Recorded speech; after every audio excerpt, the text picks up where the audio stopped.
Napakainit pa rin mga kapatid. Sabi kasi ng Pag-asa, andito pa rin kasi sa Luzon ang ridge of high pressure area. Tinaasahang tatambay pa dyan sa mga susunod na araw.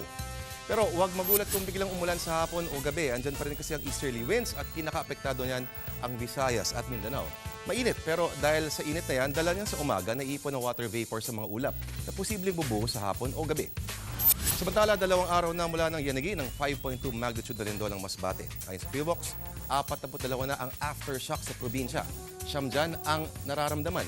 Samantala, isang solar storm din ang nagbabanta na tumama sa ating planeta matapos sumiklab ang 2 malakas na solar flares sa araw. Pero sabi ng Pag-asa, relax lang dahil hindi naman daw ito apektado Pilipinas. Pero maiba tayo. Bukas, March 9, nakatakdang manumpa si Miriam Defensor Santiago sa International Criminal Court o ICC.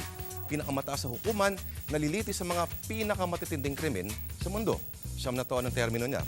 Nasa Netherlands ang headquarters ng ICC. Pero mukhang tatapusin na raw muna niya ang impeachment sa Senado bago manungkulan. Hindi biro ang responsibilidad. Tinututukan daw ngayon ng ICC ngayon ang mga kaso ng pang-aabuso sa mga magugulong bansa sa Africa. Mga warlords na halangang bituka na gumagamit ng mga musmus sa sundalo, yari kayo sa senadora. Ang yayabang ng mga nagsasalita na ganyan, naman. Mga politikong berdugo na humarap sa kaso ng rape at murder. Ang yayabang ng mga nagsasalita na ganyan, naman. Mga presidenteng nagpapatay ng milyon-milyon sa ngalan ng relihiyon. Ang yayabang ng mga nagsasalita na ganyan, naman. At yan, ang ulat pa noon sa ngayon. Ako po si Lord De Vera nagsabing sa ikaaayos ng mundo, huwag maging GAGO.